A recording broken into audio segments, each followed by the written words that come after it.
What's up, everyone? We are live. I'm letting you all in 1 minute early. I'm checking one thing on my phone to make sure I have that on silent. It's like we're going to the movie theater. Let me pull this up here. Okay, so I'm going to get into a few things today. The first thing I want to discuss is I'll ask my clients, I'll say, hey, what's like the most unoptimal purchase you've ever done? And they're like, what do you mean? Unoptimal? Are you all about optimizing? What's up, Tim? Good to see you guys. Let me know because because of these live sessions, I get to know you guys pretty well. So the more that you put stuff into the chat, it's more fun for me. Today, we do not have Lucas with us. Lucas makes my life great because he's doing the chat box. I'm trying to do 10 things at once. So guys, please keep chatting. It keeps it fun. I don't have Lucas today, but I'm going to be doing everything I can to be efficient here. Hey, Laura. Laura, are you the one I sent the book to? Tell me if you're not the – I forget. I sent the books out to a few people. But what's up, Pat? If you guys have not seen it, I released this today. So, Pat, you are awesome. I'll just highlight this because I literally just put this out. So, today is going to be all withdrawal strategy for those of you that don't know this already, but let me pull this up here. So Pat here, if you have not seen Pat, I'll highlight your page as well right now. So Pat volunteered kindly to come onto the show, and I'm just pulling up your garage, Pat, so that I can highlight you real quick. So Andy, congrats on the engagement. Thank you. Happy Wednesday, all. I did not know if I was going to make it today, to be honest, because I just got back from the Mayo Clinic with my brother in Rochester, Minnesota, and I learned a lot of valuable lessons there because it is shocking, the medical field, and I'll discuss that in a little bit. But okay, so if you guys have not seen it yet, I'm going to share my screen real quick before we get into some stuff today. This most recent video, this is Pat. So I'm sharing Pat has it. You can see here, they came on. It's not letting me zoom for some reason. We need the financial weapon to come back. Okay. So you can see here, 25-year age gap. So Pat is 50 and his spouse is 25. And you can see here, Pat, this is his page and it's already cool. You know, he's pretty much living recreational employment in retirement. And this is him making videos. So Pat, shout out to you for coming on once again. And thank you for being here. So what I want to do today, guys, heavily is withdrawal strategy. This is when I'm like green lighting someone to be like, oh yeah, you can retire. It's because of withdrawal strategy. That is what's giving me the confidence to tell someone you're in a good spot. Some people come to me and their withdrawal rate, meaning how much they can take from their portfolio, is 8%.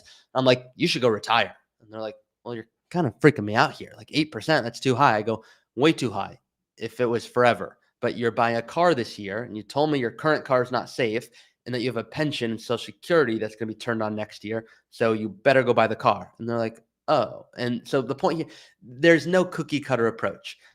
Many of you guys know this, but I hate when people go, what's your risk tolerance? And one couple said during an interview process early on, I don't even know if it was more than a year ago now, they were like, Ari, you forgot to ask me my risk tolerance. I said, okay, let's do it right now. What's your risk tolerance? They're like, well, I'm kind of like a 9 today. And then I was like, what about you, spouse? They're like, I'm a 2. I'm like, great. You guys should go retire. They're like, that's it? I go, it doesn't really help. Are you a 9 or a 2? Like, it doesn't give you the confidence. So I'm not saying that to be mean. I'm just saying risk tolerance is a factor. Then there's something called risk capacity, which is us saying, hey, if we take emotions out, what does our portfolio say it could support? So we'll talk about withdrawal strategy and investing and all of these things today here. Pat is like, yep, awesome to be on the show. Tim, thank you for the shout out here. So I was on PBS. If any of you guys saw that, I sent out an email on that this morning. You're saying which book? There was a book that I sent Laura. Sorry, because all the comments are coming in. Laura's like, yes, I got the book. So the book was The Simple Wealth, Inevitable Wealth. That is, Laura, have you read it yet? And if you've read it, let me know and I'll shout you out. Tim here. Okay, questions already coming in, guys. You can put the questions in right now and I will address them throughout today. He's saying, hey, where should one be with probability of success? One percentage with necessities, one with number with all in travel. Okay, we'll talk about that. Laura's like, yep, got the book. Did you read it, Laura? Was it good? Did you like it? Jeff's like, that was cool. You're on PBS.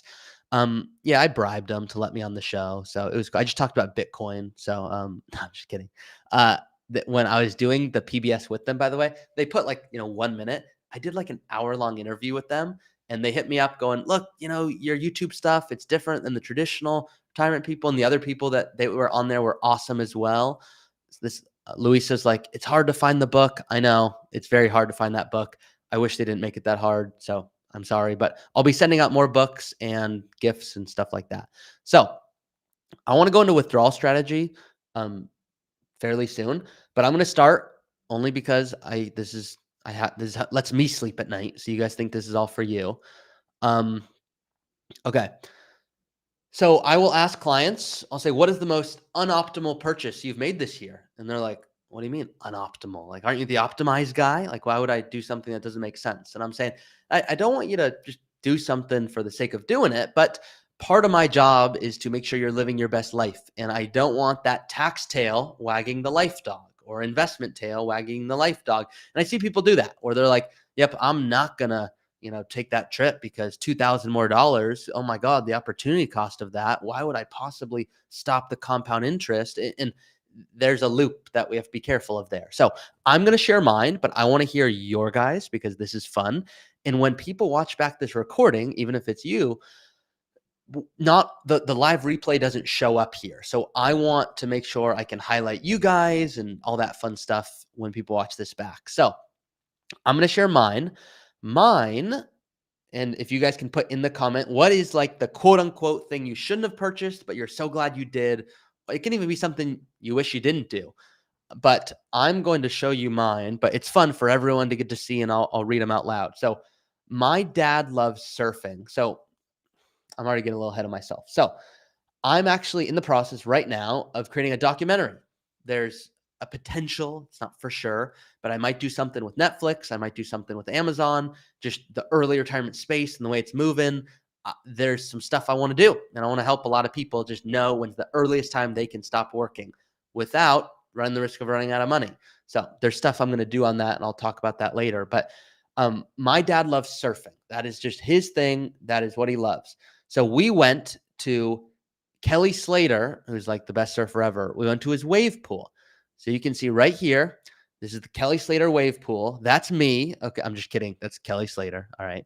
So you can see it's this wave pool. I don't know if they put the price on here. I'm sure they have it somewhere in here, but I'll just tell you.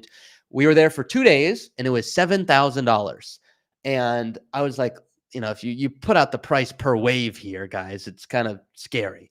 So the point here, I'm going to show you a legendary clip of my dad. And this is something I will cherish forever, because whenever we're doing planning for clients and trying to optimize, we just don't want to get lost too much into the weeds and the nuance. So we got to remember, why are we doing this? So you guys are throwing in your answers. I'm going to read them in a second, but I'm just showing you the wave pool. Now I'm going to show you my dad on the wave pool. Okay. So now I'm going to do the same thing to show you my dad, and then we're going to have some fun. So you can see here, I'm going to zoom in here. Let's see. Okay. So you can see my dad here. Okay. Ready? So here he is on the wave pool. They have the little jet ski behind him, and here he's going. And then boom, just eats it. I mean, and we laughed, like the laugh we had off that. I was like, worth $5,000 right there. I mean, that was just an amazing experience. So sometimes these things you want to do just for the sake of doing it, and don't get lost. So I'll ask my clients, what are some of those things? So Laura's like, we need a basement repair, which will be unoptimal, but not needed. Well, Laura, that's not a fun one, but I get that. Golf trip to the Dominican, playing 3 top 100 courses. Scott says my Tesla. It's cool. Pat, my non-optimal purchase was a $300K Lamborghini, but it still retains its value. That's like an unoptimal but optimal purchase. So Pat, cool. Commercial helicopter license from Russ, cool. 65th birthday present for my spouse. Small boat cruise to Antarctica. Got a great rate. I'm all for a good rate. Antarctica, I want to hear about that. First class upgrade for domestic flight. Good for you, Jake. And I think, Jake, if I remember correctly, you're retiring soon. Let us know, Jake. Are you retiring like next week? Tim, unoptimal, spending over $500 to have all the fluids in my car changed. I don't know how fun that is. Andy, $17,000 bottle of wine to celebrate retirement of next year. That's what I like to see. Okay. This is Guys, always very fun. Janice, my most unoptimal purchase is a robotic snowblower. Well, maybe I should get one of those, Janice. No, I'm in California. I don't need one. But in Rochester, Minnesota, when I was there for my brother for, once again, some health stuff going on, I realized, and some of you know this story, but I'll tell it to you quick. So September 11th today, which is, if any of you guys truly were impacted by that in a significant way, or you are in the military, let me know, because I could not be doing anything I'm doing without you guys. And anytime I see any of you who have served our country in person, I will always come up and say, thank you for your service. And when people don't do that, I get upset and want to tell them to do it, but then, have to remember social etiquette, but I'm not good at that. So my point here, this was a month ago now, I believe. I flew from California to Pennsylvania and DST, dinner with Ari. That's the optimal. Is that your most unoptimal purchase, DST? So I flew from California to Philly, and I was about to get a surgery on my hip, second surgery, and I'm 28 years old, so ideally I'd minimize those, but health stuff going on. And I was like, I'm ready for it. So the first 15 minutes we're just discussing with the surgeon as to how we're going to do the operation. Then my brother says, look, imagine we live next door. What would you do differently? Would you do one more injection? Would we do physical therapy? Or is it truly time for surgery? And he said, you know what? If you lived really right next door, we go, yep, next door. What would you do? He said, we'd probably do one more injection. Well, I did one more injection and I'm not getting surgery. So the point of the story, my brother can only ask the question because he knows I have the financial means to pay for flying to Philly, not getting a surgery, coming home, going, the injection did not work, and having to fly back to get a surgery. So the point here is I want to be able to have the financial resources to be able to make decisions that won't impact the rest of my life. Now, easier said than done, but when I'm talking about healthcare or taxes or withdrawal strategy or any of this stuff, the point here is the value of one question can be night and day. And when I was at the Mayo Clinic with my brother, we got to ask questions and say, hey, my brother was supposed to be there for a week and he's got some serious health stuff. And so I said, hey, what if we were there for 2 weeks? And they're like, yeah, it would cost way more. I'm like, I know it would. I'm not saying we can afford it. Just let us make that call. And so anytime you're thinking about healthcare or tax or withdrawal or any of that stuff, I just want to make sure you're always having your question brain on, asking the right questions. That one question my brother asked just saved me a surgery and financial benefit. So important. So what's up, Derek? Hey, Stephanie. I was like, is that you guys? So my tinky couple. Dean, optimal 3-week vacation, Australia, New Zealand. Grateful Dad. Hey, Ari, I'm new here. Going to chat with your team for the first time next week. Awesome. Are you working with our team in terms of about to work with Root? Or are you like, no, I'm going to, like, are you going to be a client of Root? Or are you about to interview to work at Root? So you guys are messaging with each other in the chat. Love that. Matt, my son is doing research at the Mayo in Jacksonville. Your brother is in good hands. Awesome. Attending my favorite artist concert. Awesome. Very expensive king mattress. Guys, you have some cool stuff you want to do. So let's get into today's stuff. I want to start, once again, throughout the week, I will queue up things. Stuff I'll see, I'll want to capture and put on here. So where do I want to start? I'm going to start, let's see. Let's start with this one. It's all going to connect. I'm going to give you the withdrawal strategy and all of that. I know I'm not chatting as much today because I don't have Lucas helping me out. So bear with me, certain patience for any of this stuff. So this comes from, I blocked out the name. That's right. They didn't want to be named. Ari, I love the Academy. It's fantastic. Your live events are great. Please keep doing them. Thank you. I like when you use real life scenarios. And for us Academy users, scenarios between 1 and 2 mil would be the sweet spot, I think. Anyways, thanks for your hard work. By the way, we are planning on retiring at the end of this year. My wife's job has become really stressful. 12-hour days plus weekends. That is long. We moved to Florida to be near my parents, so I retired from my job at the end of 22 and currently work part-time, okay? Her job is remote, so she works out of her house in Florida, but her level of stress is through the roof. Your Academy has made our retirement possible. Powerful. The psychological part is our next hurdle Becoming successful spenders might be a problem. Hey, Tinkies, does that sound familiar at all? I'm hoping that the community you're establishing will help us with that. Thanks again. So I tell everyone, you are probably where you are today because you are a good saver. And if you continue to be a good saver, you are not going to have success. Yeah, you'll have millions of dollars. But if you really want to have the best plan ever, just go work 40 years, 40 more years. Your plan will look great. Your life won't. That's not why we're doing this. So I want you to spend. I just want you to spend successfully. And the whole philosophy that I hope you take away today, if there's one thing you take away, it's that a successful retirement takes hard work and a dynamic withdrawal strategy. Here's what most people do. Okay, ready? This is most people. I think I want to spend $10,000 a month in retirement, or $8,000 a month, or $5,000 a month, or whatever it is. I'm going to close my eyes, and eyes, not A's. I'm going to close my eyes, and I'm going to take that income throughout retirement. And I hope my investments are set up well that I have income the rest of my life. That is most people. Now, there are levels to this, but that's generally most people that I talk to. Now, some people go, wait a second. Won't I spend more my first few years of retirement? Then maybe it might come down when I'm not spending as much because I'm not traveling to the same degree. My health probably isn't in the same space. And then what about way later, where now all of a sudden, maybe I should do more charitable giving because I don't want to die with too much money. Maybe I should be like, wait a second, should I give more money to my kids now before I die? Would that be efficient? Would that be intentional? Do I want to take more trips with them? What I just explained is called the retirement smile.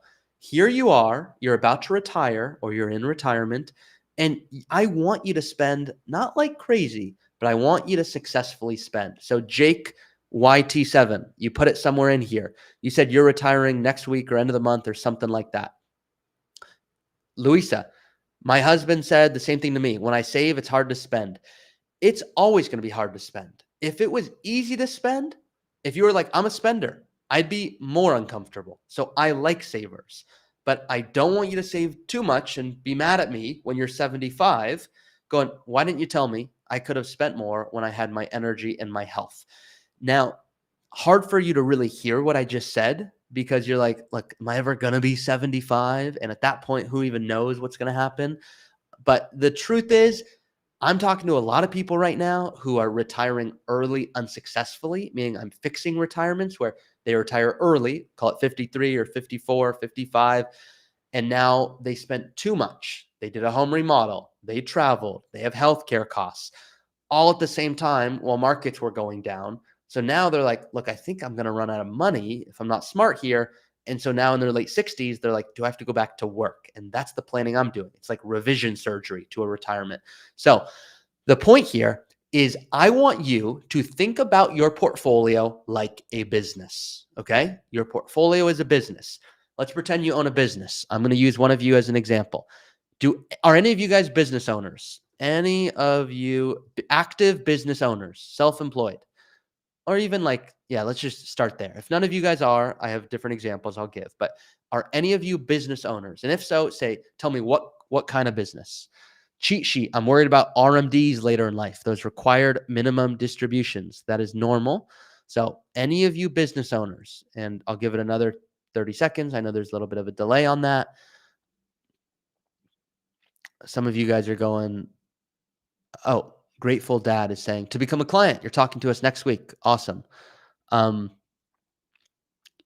either talking to me or you're talking to Jay next week. Okay, here we go. Matt, we're going to use you. Some of you, I'm a tiny business owner, but shutting it down soon to start something else. Cool. Wood and air grills, engineering consulting. Okay. Tony V.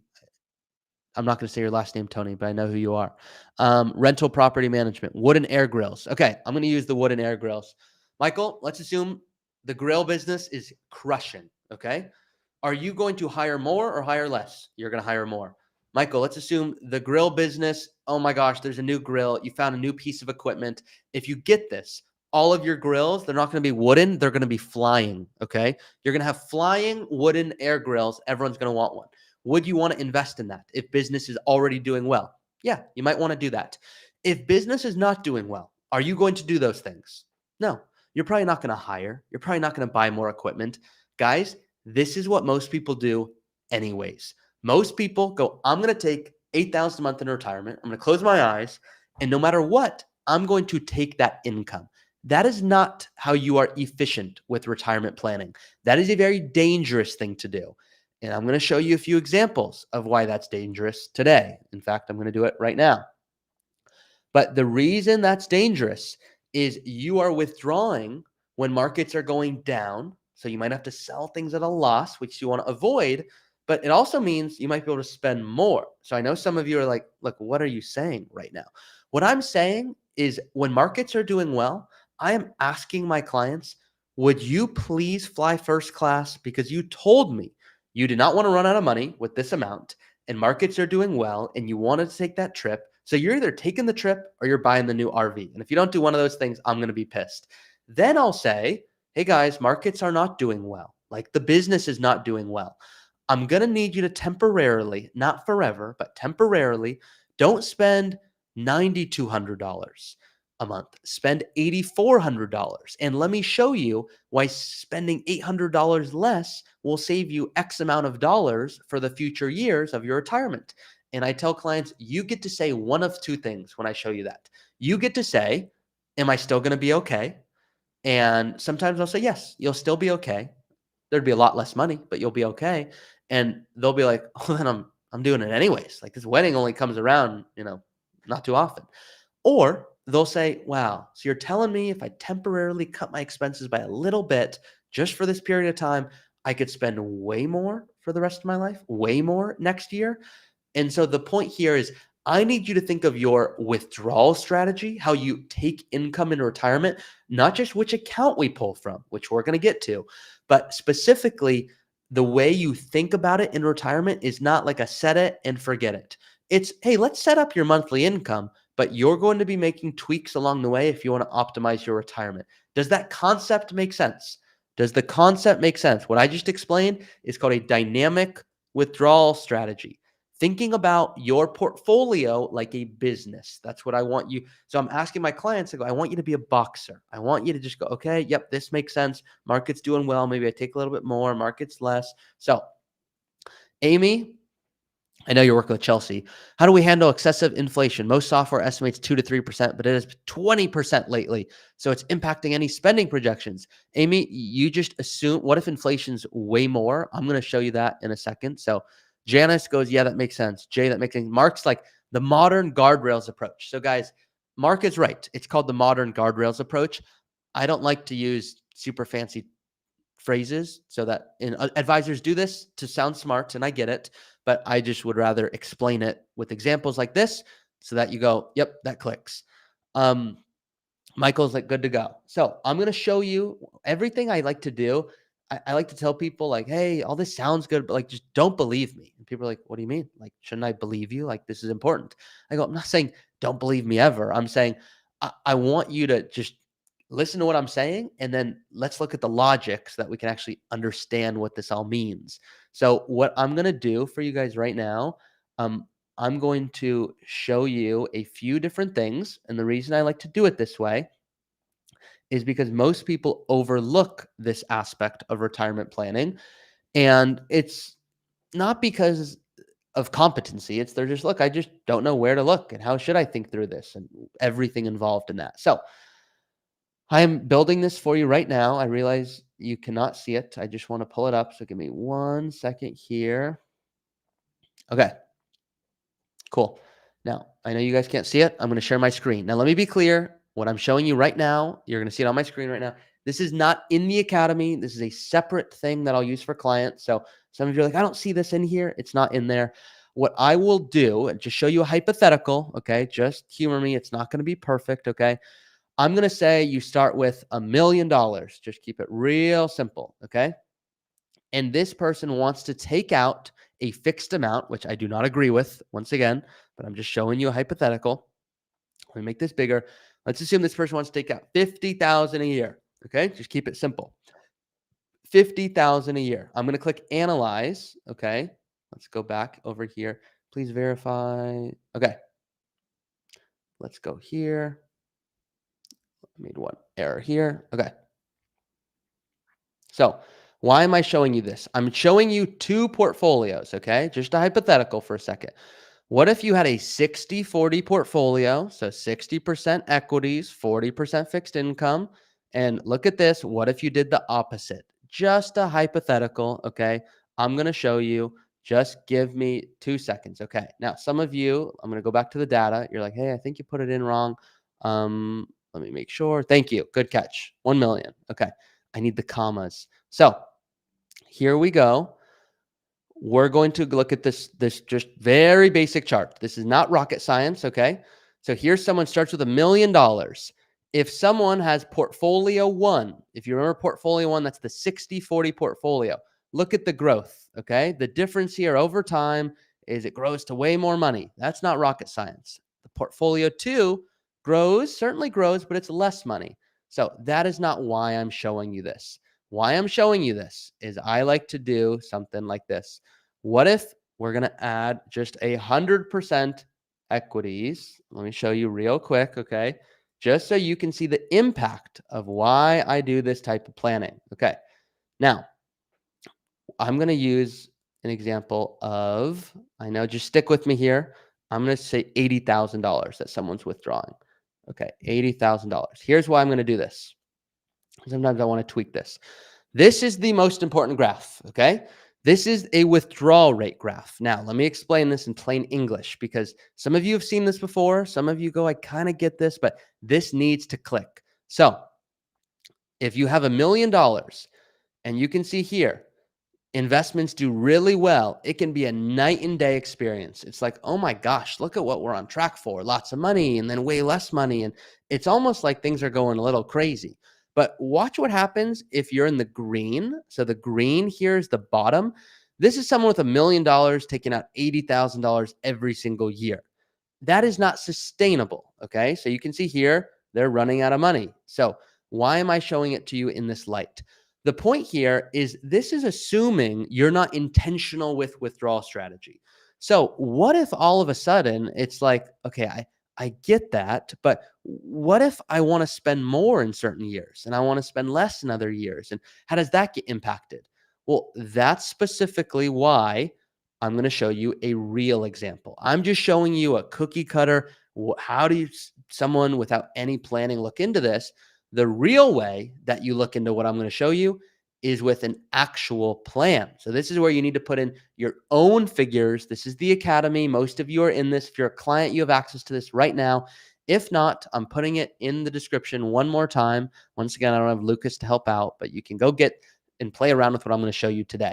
So all I just showed you was a different version of this chart right here. So this particular couple that I'm showing you guys, I'm going to put this back to the basics. They have $2.3 million, 2.4, and they're 60 years old. So here's this person, and they're on track for $18 million. They don't want $18 million. So they're like, Ari, what should we do? And I said, would you like to spend more? And they go, we really would. And I said, how much could you spend if I begged you to? And they said, Ari, we could spend $12,000 a month if you just begged us to. And I said, that's great, but you're probably not going to spend $12,000 a month forever. And they said, I get that. So I will turn on, once again, that spending smile. So once again, I alluded to this a second ago, that retirement spending smile. So the smile is saying, what if you spend more at the beginning and then a little bit less? And so all that did is that shifted their retirement by about $2 million, because what's happening is they're spending way less when they don't have the same energy and health, where they're spending, let's call it $12,000 a month, first 5-10 years, then it comes down, then it shoots back up again. So that really changes a retirement. So when I talk about withdrawal rates, which is what I want to discuss with you today, do you see how this graph is going down? This is a very interesting withdrawal rate. Let's make sure we understand what's happening here, because I'm going to pause and check in with you guys. What you are seeing on this screen, here's a couple that put in all of their goals and when they want to retire and yada, yada. And here they are. Their withdrawal rate is 13%. Who here thinks 13% is sustainable? Not me. My hand would not be up. It is not sustainable. But let's also realize for a second, when they don't change anything and they're 83 years old or 84 years old, you know what their withdrawal rate is going to be? It's going to be too low. It's going to be 3.2%. So I hope you guys just realize what I showed you. Their withdrawal rate is too high today. 13% is too high. But 3% and 2% in their 80s, well, that's too low.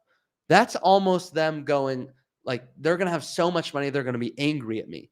So, how does someone understand what their withdrawal rate should be? How does one think through this? Well, what I like to do with clients is build this out further, as opposed to just spending 12,000 a month in retirement. That's just not realistic. So let's assume we put that to 5,000 a month because that's their basic needs. Let's look at the graph now. Well, their withdrawal rate is really high. Why? They're buying a new car. So remember at the very beginning today, guys, I said, what if I see a withdrawal rate of 8%? I will tell someone to retire. And you're like, what are you, crazy? 8%? That's way too high. I go, it is. If that kept going up and up and up and up. But look what's happening. They're buying a car. Their withdrawal rate's really high. There's healthcare costs because, once again, no Medicare yet. But then it starts to get really low, meaning now we almost have a retirement smile happening. Oh my gosh, you guys can see it now. Here's the smile. They're spending. Maybe they're doing a home remodel. Then all of a sudden, they're spending less and less and less because they're not withdrawing enough income. They're not spending enough money. And then what happens here? Do you guys know what's happening at 75? Do you guys know why it's shooting up? That's right. Required distributions are coming on. So what we want to understand is, what's this withdrawal rate supposed to look like? What should this graph look like in an ideal world? When am I giving a green light? As Mike says here, what if you get unlucky? What if returns don't do well? Oh, I love that. Oh, Mike, let's talk about it. OMG. What's this up here? Oh my God. Let's just show you guys this real quick here. What if all of a sudden there's a bad decade followed by slow growth? That just threw off the whole plan. What if there's really strong growth? Well, now the withdrawal rate is even lower. It's like we're at 0.5% here. So that level of stress testing that you just alluded to, what we want to make sure we're doing is being very intentional here. So what I will often do with clients, they'll say, would you rather spend more money so that you can truly enjoy your retirement if it means you're working longer? Or would you rather stop working entirely today, but here's what you could spend? And this particular client said, Ari, to be honest, I don't really need to spend more. I would rather stop working. That's more important to me today. I said, great. Well, if you stop working today, this is what you're on track for. And this is awesome. Like, this is a really healthy retirement, but it's not going into detail on vacations. It's not really. So I'll go, let's add some of these things in. So I'll say to this couple, how many vacations? $25,000 a year. Great. How does that impact the plan? Well, now all of a sudden, look at the withdrawal rate. Well, 10% is pretty high, but now, once again, it's still that smile. You can still kind of see it curving here. So that's good, but it's almost like it's too good. They're going to be still hit with taxes. They should be doing conversions. They should be doing all these fancy things. So I'll go, let's build it out more. So when you guys are playing around with this on your end, you go to your profile, you go to the goals, and you add in buy a new car, you add in vacations, add in more stuff, add in helping out kids with weddings, add in properties, add in, whatever it is. I'm just going to add in wedding expense. What did I tell you before? I want you to add in a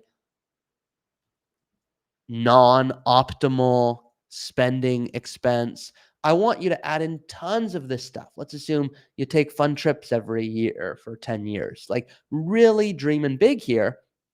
The point as to why we do all of this stuff is because when you're looking at withdrawal strategy, my number one pet peeve is people going, I think I could get away with spending $8,000 a month or $10,000 a month. No, really dream big. This is how you really have success. And so if we put a new car and weddings and all of these expenses onto their plan and we really build it out, I'm just going to show you a hypothetical. We're doing $100,000 wedding, and they're spending another $70,000 on just you name it, $35,000 charities. Michelle, what we can do is we get to add it in here. Now let's look at their plan. Well, guys, this is looking a lot better to me. Yeah, they're spending a lot. 17% is not sustainable, but they're spending a lot because they're buying a fancy new car at the same time they're doing a wedding. So you don't want to do it all at once. Maybe we go to the buy new car and maybe we want to move that. Maybe we don't want 2024. Maybe we want to push that out a little bit. So yes, Charlie says, when we add additional things, will it automatically update or do we need to email you? You need to email me. This is something I do out of the kindness of my heart. My team does it. You send a very specific email that I'll show you in a second, and we get to update it for you so you get to play around. So I recommend you add in any goal you might think about so we can put it in here. Now, when you're looking at your planning here, look at this couple here. Here they are, 60 years old. Their withdrawal rate, 7, 8%. On paper, they would go, oh my gosh, I don't think we should retire. I don't think this 8%, Ari, you said 5%, one of your videos, 8% is too much. We definitely can't retire. That's not what I'm saying. What I'm saying is if you wanted 8% forever and this number was increasing, I'd say there'd be a big problem. Now, can they spend 8% sustainably? No, that's too high for me. But watch what happens. Their withdrawal rate gets to 1% throughout retirement. So if they're like, Ari, we're just going to go crazy. We're going to go travel. We want to live our life. Could we do this? Would we be okay? Yeah, they would be okay. Now, there'd be a good chance. What if markets don't perform well? And I'm just going to show you a hypothetical. What if markets perform, very average? What if it's a balanced approach? How would that impact your plan? Well, it has an impact. All of a sudden, their withdrawal rate is, but guys, they're still in a really good spot. So I like when your withdrawal rate graph decreases over time. I don't like when it's going like this and then down and then shoots up again. Now, if it is shooting up again, because this couple says, Ari, you're nuts. I don't want to spend on wedding. Ari, you're nuts. I don't want non-optimal spending. Ari, you're nuts. Vacations, 15,000 is good for me. If this is what they took, 1,500, you have your pick. What's happening is their income is decreasing, meaning they don't need to spend as much, meaning they still want to spend the same amount, but their withdrawal rate, essentially their investments are growing so quickly that it doesn't matter. Meaning if they're spending 50,000 a year, their investments might be growing by 100,000 a year. They cannot keep up with how fast their portfolio is growing. And then all of a sudden they're having to do those Roth conversions, which for a lot of my clients, they have to do, and that adds a lot of value. So you can see here, the Roth conversion analysis might say, oh my gosh, it's going to add so much money, $2.7 million. The big mistake I see is when people come to me going, Ari, we need to do conversions. Let's do it. And I'll say, no, we need to discuss how much you'd love to spend. We need to discuss what this really means for your plan. We need to discuss how much you'd love to spend.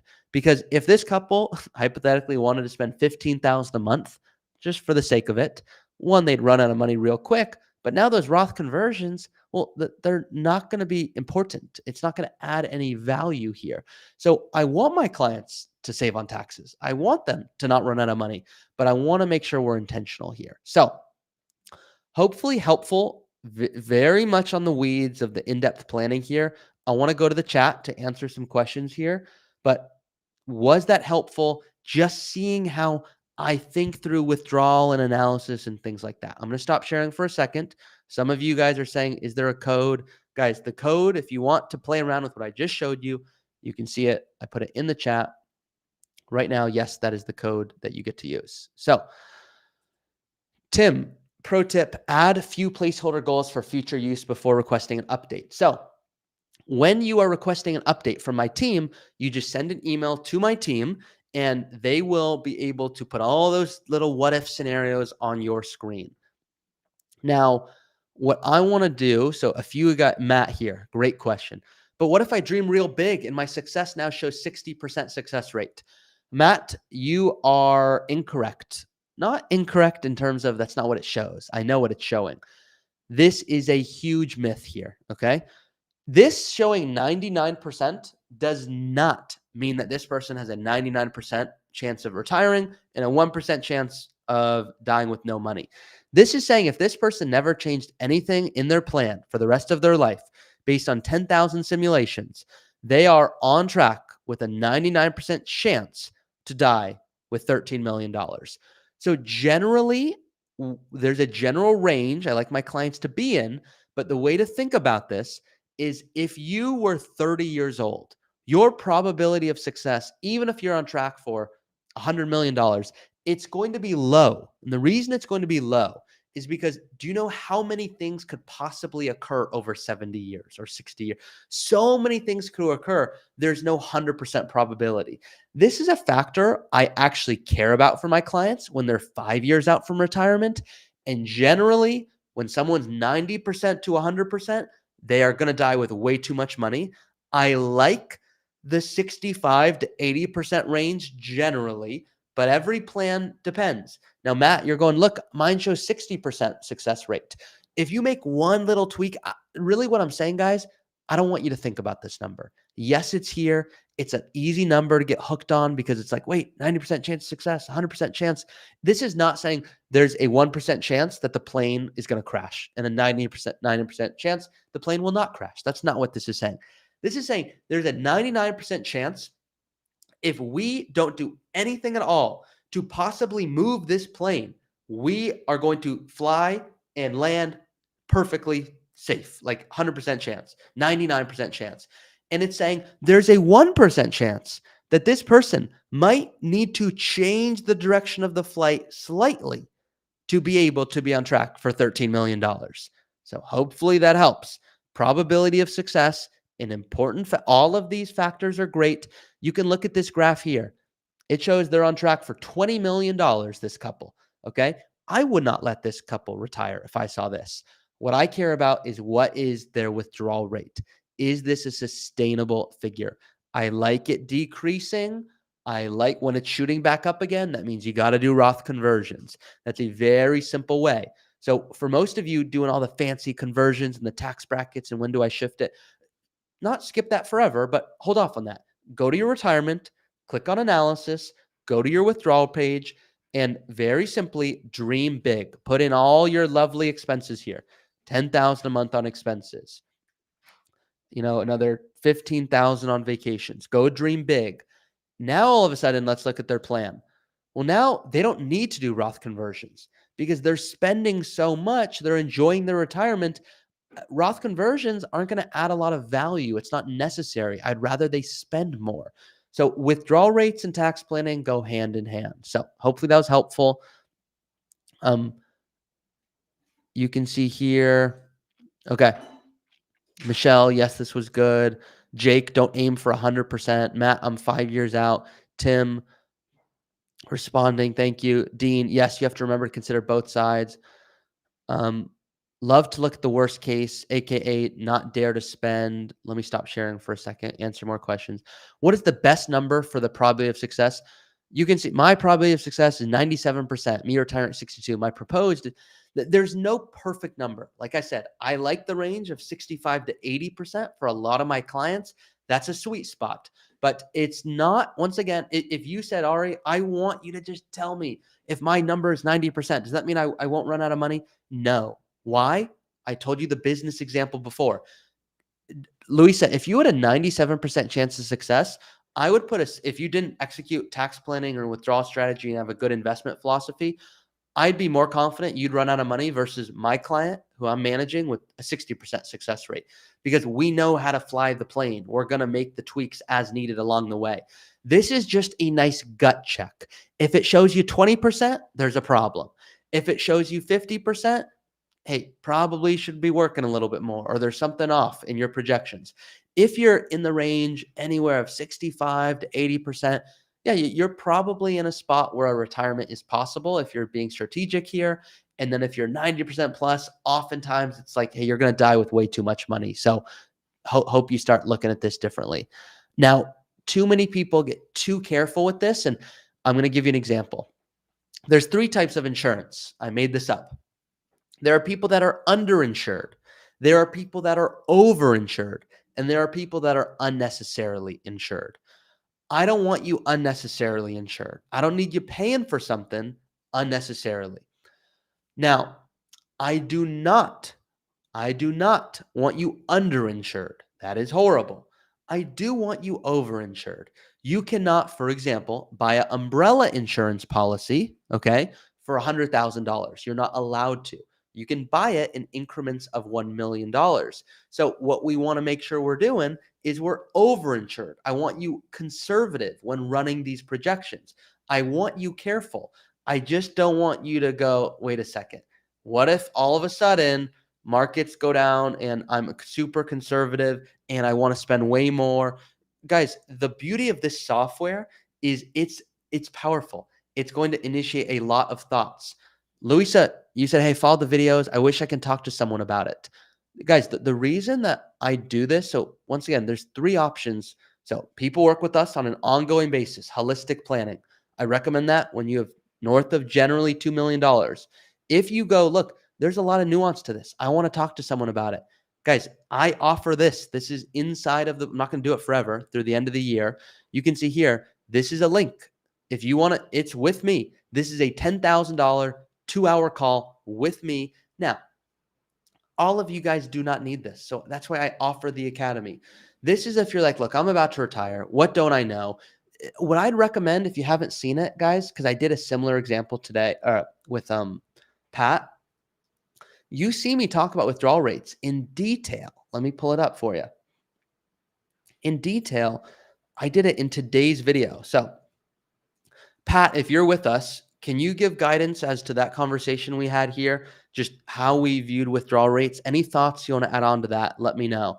The point of all of this is I want you to begin having more confidence, not less. And I don't want you getting analysis paralysis. Oh my God, so many different factors. I don't know. I'm not going to retire. That's not why I want you to do. I want you to go, wow. Okay, so if all these things happen and I am unlucky and markets go down, I do this, wow, I'm still on track for a good amount of money. I'm in a good spot. That's the purpose of this. So enough of withdrawal rates and things like that. That was a lot. Derek's like, that's me. Janice is like, isn't it ironic? It is. So Matt, what's a good withdrawal rate as far as percentages? I generally like, and once again, this is general. Someone comes to me with 10%. I'll say, go retire. They're like, isn't that too high? I go, it's okay. This year, next year, you're at 3% and you have a pension. So it's not a cookie cutter thing. Generally a good withdrawal rate. I like when a client is in the range 3.5% to 5%. It really does fluctuate and I have to look at a plan and tell you my answer. But if you're in that range and 3.5% to 5% and decreasing and maybe some bumps along the way for weddings and healthcare, hey, you're in a good spot. I don't north of 6-7% for a consistent basis is not sustainable, but really you have to think about what about long-term. Are you going to be in your 80s where you have a 10% withdrawal rate? Like that's probably not ideal. That's required distributions too high and not spending enough early on. So there's a lot of nuance to this. This is why we do this. So Derek, thank you very much here. As you said before, you do financial planning to make adjustments to lifestyle spending and economy changes. Yes. Louisa, you said here, 10K is a lot. It's a lot. Don't pay me. Like you don't need to do this. Okay. No, this is not a need. I would argue, and Louisa, this is what planning comes down to, is $10,000 worth peace of mind? It sounds like if that's a lot, you don't need to do this. So I'm the first person to be like, don't pay this. That's why I have the academy. But for clients that go, look, I followed the videos. I did all of this, but I still don't know. It's great. You can become an advisor and you can learn to do this. Or some people go, I want to pay someone. You can see ultimately, Louisa, just so you know, transparently, this was not the price always. It was $5,000 and too many people booked calls and everyone couldn't give the type of guidance and time they deserved. So I have to make sure I'm giving people what they want. And this is an option that I'm doing through the end of the year to be nice for clients that want, hey, I just need a gut check. I don't have $2 million, but I need help. So you don't, Louisa, I'd probably say don't do this. Pat, you said, hey, withdrawal rates for Alana and I look good at around 3% due to our age gap. So Alana didn't run out of money. So the whole point of all of this is ultimately, guys, I don't want you to run the risk of running out of money. I don't want you to retire too early. Michelle's going, I watched the videos. The software is a great help. This is helping me connect the dots.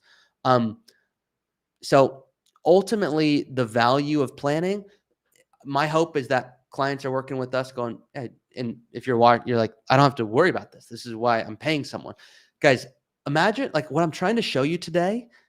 And this is why I'm not getting frustrated with you guys. I'm just being transparent. I'm almost showing you guys a surgery. This is how a surgery would occur.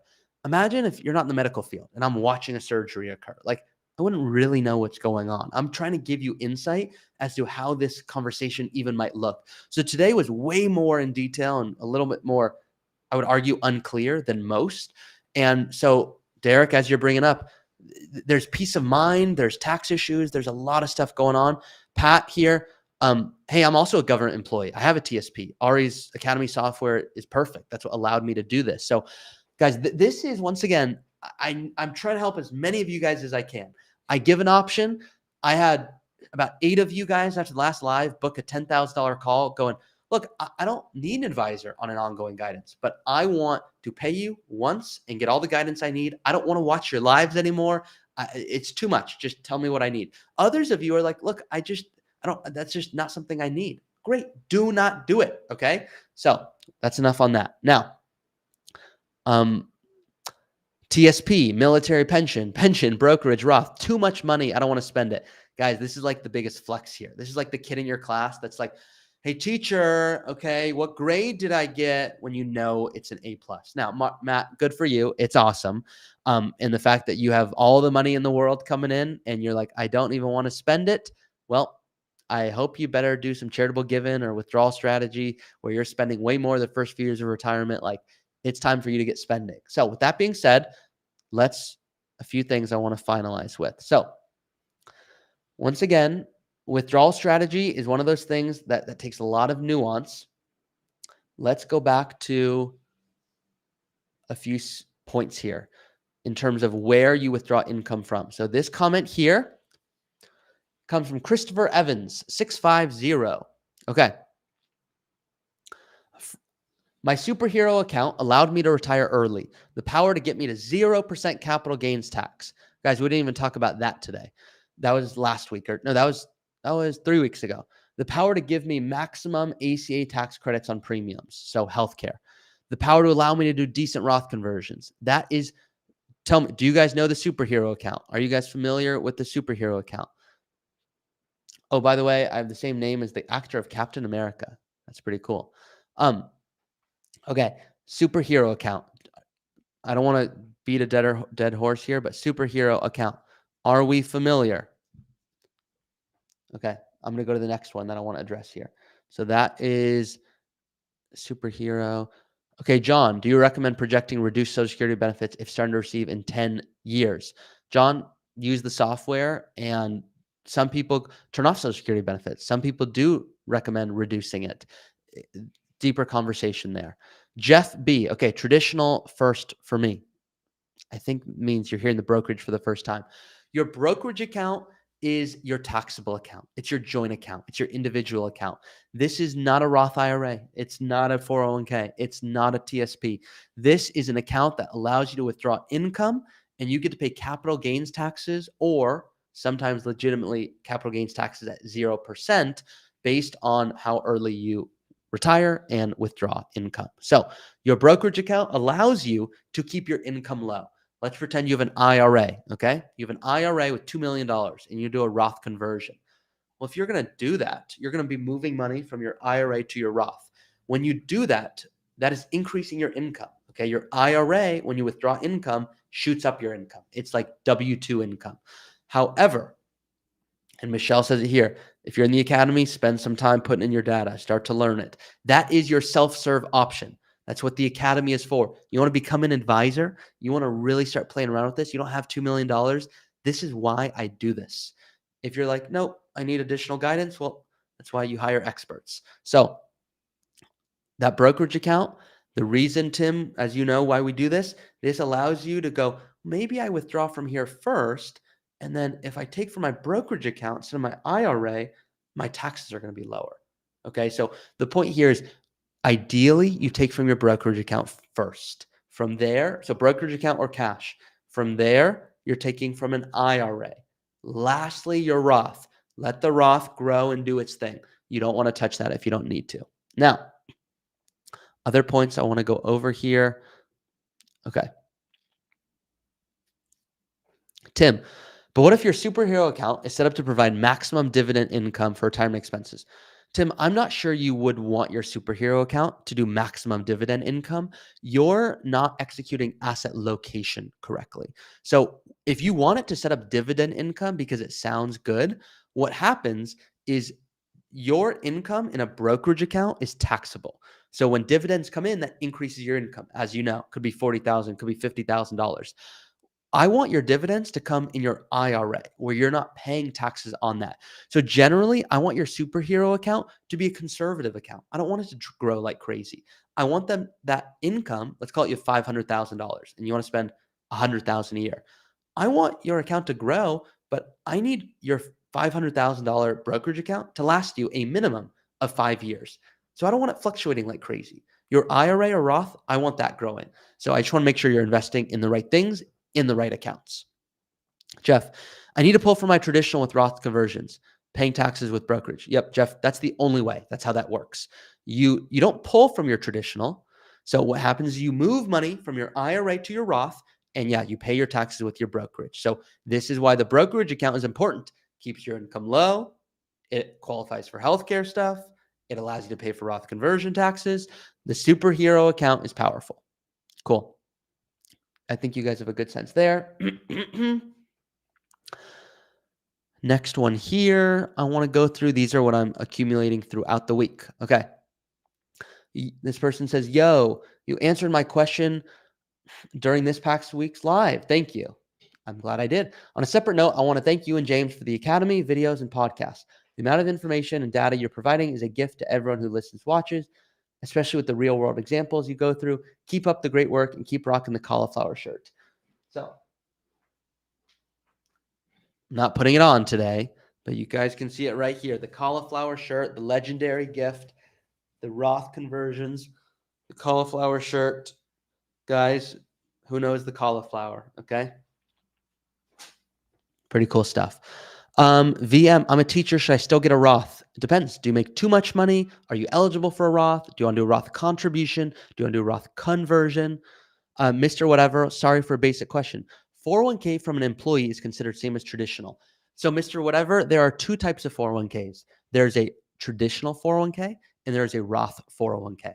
Not everyone has the option for a Roth 401k, but you get to decide. So you probably have a traditional 401k if that's lowering your taxes today. Okay. Let's go on here. Okay, this I'm showing you guys because of the delay in availability. So someone booked for Wednesday, May 7th of 2025. So you can hear someone, they found me through the podcast. I just retired. I purchased the software, but I'm looking for holistic planning that we're not getting from our existing advisor. I hear that consistently. Guys, this is a very common thing. Every single advisor says, I'm an advisor, but we all do different things. So it's very odd. Okay, let's see here. What other questions did I want to make sure I'm going over? Okay, lots of good things here. Just pulling up a few different things. Okay. Oh, this is a cool one. So this is from a current client. You know who you are if you're watching right now. Ari, you've said you like feedback, so I want to give you some on today's video on withdrawal strategy. Now, guys, I'm going to show you the video this client was referencing. But today I just did a long version of withdrawal strategy. It's a lot. It's like I'm kind of explaining to you how I do a surgery. I'm going to link in if you want to know. I'll show it to you in a second. Actually, it'll be easier. So here's a client.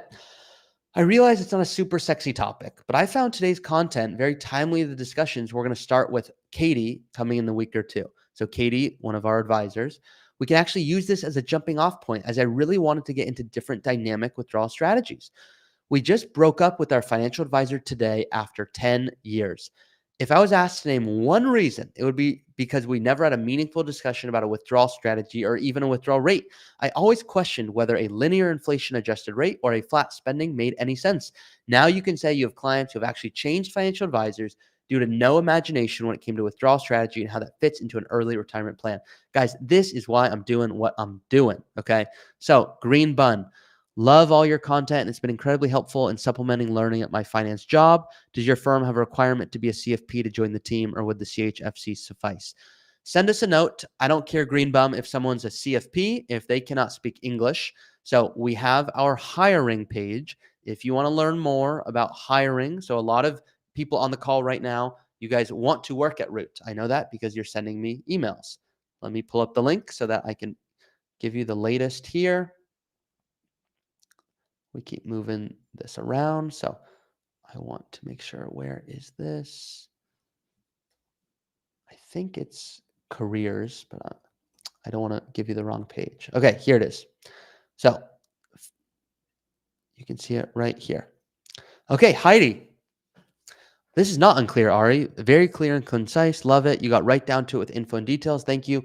We'll be playing more with the software before we talk on Friday. So Heidi, we are doing one of those one-on-one calls. I'm glad you're going to be playing around with the software. I'm going to be giving you more insight ahead of time. If there's one video I had to pick for you guys, I break it down. I go really slower than today because I know this is a lot. Now, I'm trying to keep it engaging best I can, but withdrawal strategy. Okay. This is I say the simplest. I try to keep it easy. Sometimes some of you guys are like, Ari, this is not complicated, and you're saying it is.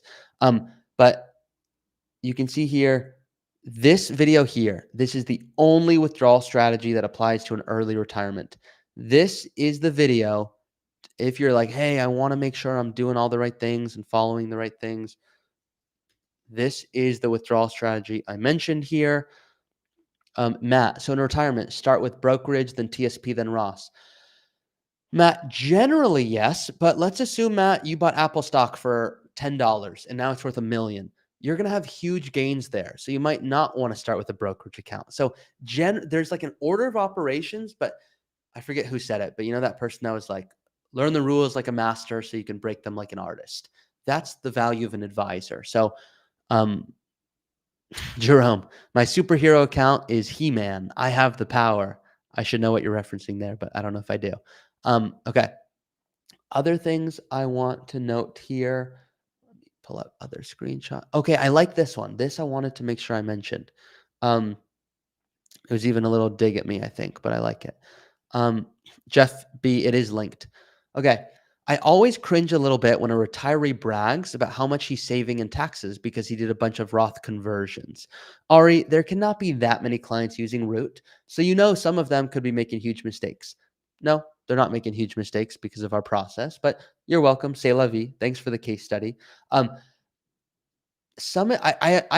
with you on this, to be honest. When someone's like, oh my God, look at all these awesome Roth conversions I did, it's not something to brag about. It's kind of weird to brag about, but we have about $750 million or something we're managing at Root right now. And our process is very intentional, where no one could possibly execute or make a mistake, even if they tried, because of the checks and balances we have. But some people come and it's like, hey, they really should do Roth conversions. It's going to make a big difference to their lives. But a lot of people come and I'm like, I hope you don't do any. I hope that you truly spend and travel and enjoy your retirement, because that's going to be better. So, a lot of things I need you guys to be on the kind of cautious for when you're looking at planning. Here's someone who says, for people with lots of money in a pre-tax 401k with a large pension, it almost forces you to convert some of it, meaning move some to Roth. Jeff, yes, you can do too much Roth conversions. Absolutely. You can do way too much Roth conversions. I'll show you a quick example of it. So just for fun here, this is in the software. Let's go back, because this is a common mistake.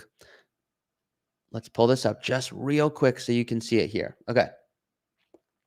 Here's someone, we're just going to put this back to the base case just for a second, Jeff. So stick with me. And Jeff, this is for you. So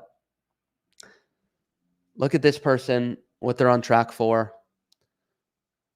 Okay. So here they are on track for $20 million. OMG. That's what they want. They want $20 million. Roth conversions can add $2.8 million to their plan. Watch what happens here if we keep moving this number up. What's this going to say now? Oh my gosh, 920,000. So the point here, Jeff, is that there's a sweet spot to doing Roth conversions. But wait a second. What if this person doesn't have children they want to leave these dollars to? You can't see me play around with this because my thing's in the way, but this is called your terminal tax rate, meaning who's going to inherit this? What bracket will they be in? What does that mean?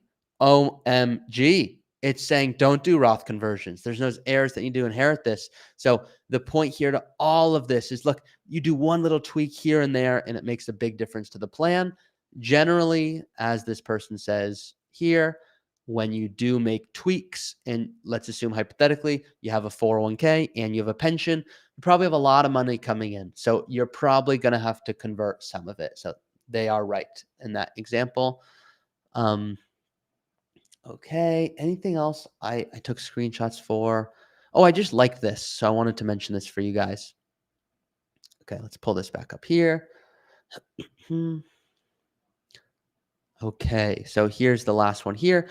Here's someone, you can't buy time. I'm 53. I'm leaving my job at 56 to 57. I'll be pulling from my 401 and 457, use the rule of 55. I have multiple pensions. My wife's going to do the same. We both have the same retirement. So you can't buy more time. Like, guys, I'm not mad at you guys, just to be clear. I just care deeply. I don't want you working if you don't need to be working. If you're like, look, I love working because I love working, great. But yes, Mr. Whatever 9999. I remember Ari recommended less conversion is better than too much conversion in some video. It's true. Sometimes it makes sense. Sometimes it doesn't. There's a lot of nuance involved here. I just want you guys to know the earliest time where working is truly optional. That's what I love doing. Some clients go, wow, I'm going to keep working. I like doing it. But once again, everything in here, there's 3 options. Okay. Option 1, Warren says this beautifully. I love it. Warren is a current client at Root. I'm done trading time I don't have for money I don't need. Warren, did you come up with that? Or is that like a famous quote where you're like, Ari, how do you not know like Warren Buffett? I'm done trading time I don't have for money I don't need. Some of you guys are like, Ari, being on the lives here, this is fun. Like, this is how I want to spend my retirement. Others of you are like, look, I'm just here because I want to figure out when I can stop working. So Academy is option 1. Matt, will this recording be available later for your wife? Yes, it will. That's option 1. Option 2, so Derek, this current client here, as a retired federal employee myself, keep in mind that TSP is not insured. Your withdrawals come out of your funds as they are invested. Changes in withdrawal amounts are more difficult. So what he's saying is there's less customization there. Jeff B, OMG, I think that's me, but it's hard to pull the trigger regarding retirement planning. Warren, I share the same initials, but not balances as Warren Buffett. That's legendary. Derek, you also can't do the Roth conversions in a TSP. Now, some of you have a 401k that allows for in-plan conversions, but it's a whole lot more difficult to actually execute it. So what hopefully I'm going through, this is one other thing I wanted to show just for transparency here. And I got this LinkedIn message. So I just want to show it. Nothing given away. So Matt, I don't know if you're on the line here, but if you are, feel free to, hey, Ari, love the podcast. Can we retire now? Here are the facts. And I just replied back, I don't know. I have no idea. If someone's 52 or 49 and they have a 401k and a brokerage account and a rental property, hey, that's all great. I don't know how much you want to spend. I don't know how much you want to leave to your kids. I don't know what to you success looks like. Some people's success is like, I do not want to die with $10 million. Like, help me get 0. I don't want to die with any money. Others are like, look, I'd rather leave 10 million to a charity. And if that means I have to work 5 more years, I want to do that. So I have clients with $10 million that I'm like, I would not, you can't retire yet. You're not in a good spot. I have other clients with $1 million that I'm like, why are you working? Like, it doesn't make sense. Now, this I want to quote unquote end on, unless you guys have anything else, any other questions before we head out here. Michael Katie Talent 2182. This is just funny. So I want to end on a light note here. Let me get a sip of water real quick. I don't have Lucas to help me out today.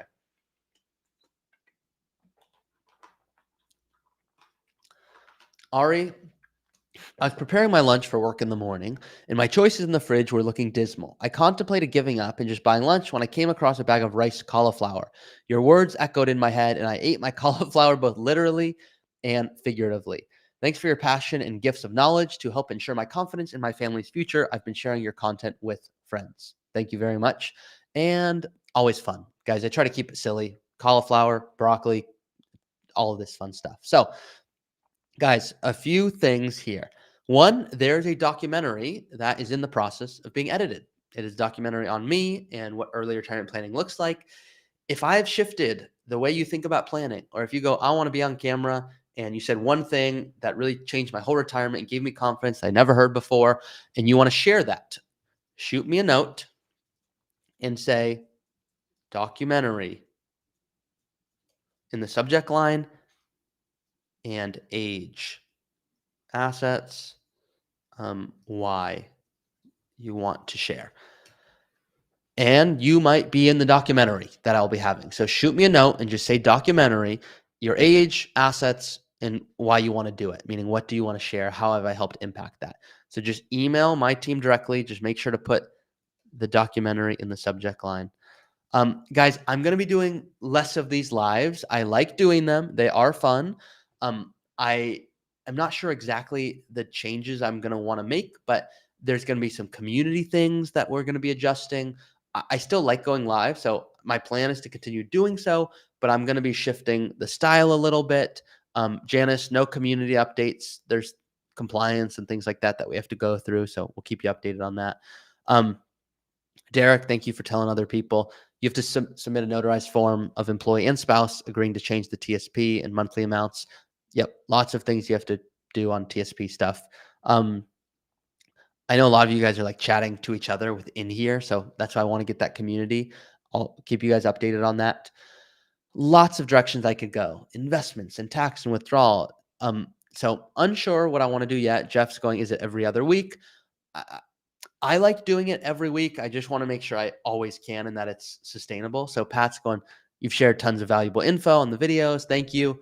You're very welcome, Pat. And I loved our chat. So lots of stuff here. Jake, get someone to help you out with these. Just show up with the topic.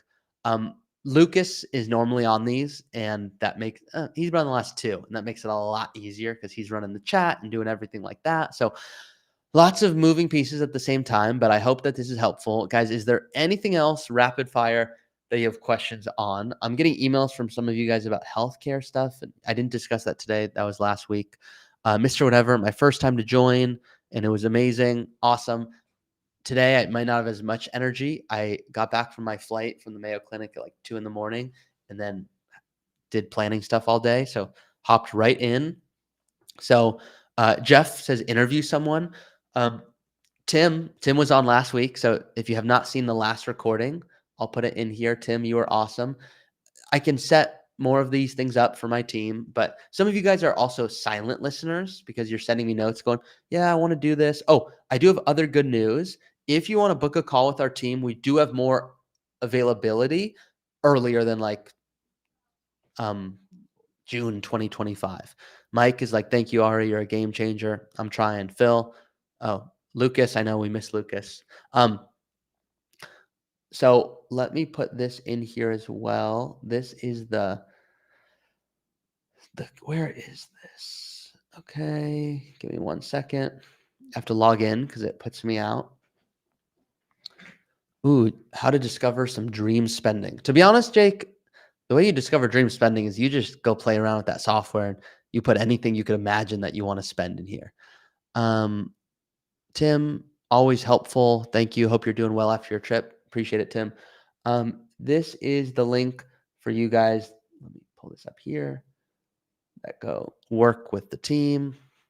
Work with the team. You can go through that. Michael Doherty, Lucas retired early. I'm going to take a screenshot of this. Lucas retired early. And then ultimately, guys, I want to continue to do more. I just want to be strategic as to how we're doing all of these things. So a few of you guys are like, yep, I have calls booked next week with your team. So awesome. It's either with me or with Jay. And Jay's awesome. You guys are going to love Jay. So Philby, dream spending, beach property in Encinitas. My partner James lives in Cardiff. So I know Encinitas well. I go to the taco shop there. Very cool. So guys, thank you again for being here. That is it for today. And if there are concepts or things that you go, you know what, I want you to discuss this, or, you know, you didn't get to my question, I try to keep it all, you know, strategic for you guys. And I know your time is valuable. Just send me an email. Yes, my team gets these emails. I also get them. So make sure to just address them and I'll make sure to see it. Derek, thanks for being here. Once again, the documentary. So make sure I put that right. Documentary, if you're interested in being in that, if I've impacted your life in any way or any early retirement concepts, or that's just interesting, shoot me a note. Academy, that's the cheap option, like be your own advisor. You can access that. And then there's the one-on-one call with me, as well as working with my team. Lots of options. I want everyone to get the guidance no matter where you're at. If you are 30, you don't need to hire an advisor. You can get the software and probably be sufficient, and don't pay me $10,000. If you're 56 and you're going, I want to retire one day, don't know exactly when, but I just want to make sure I'm being smart about this. I don't have $2 million. It could be in the next 5 years. I'll recommend that might be the case to pay me my $10,000 for hours of my time. I'm probably doing 10 hours of work and we're on the call for 2 hours. So you're getting just optimal recommendations. And then from there, don't pay me until 5 years later when we can start actually executing a lot of these things. So I am the weird advisor that says everyone doesn't need an advisor and you shouldn't hire one unless it actually is strategic for your plan. And I see a lot of people hire advisors unnecessarily and they get screwed because of the investments they're in. When Fidelity recommends Fidelity, that's a conflict of interest. So glad that this was helpful. Fabian, signed up for the Academy, loving the videos.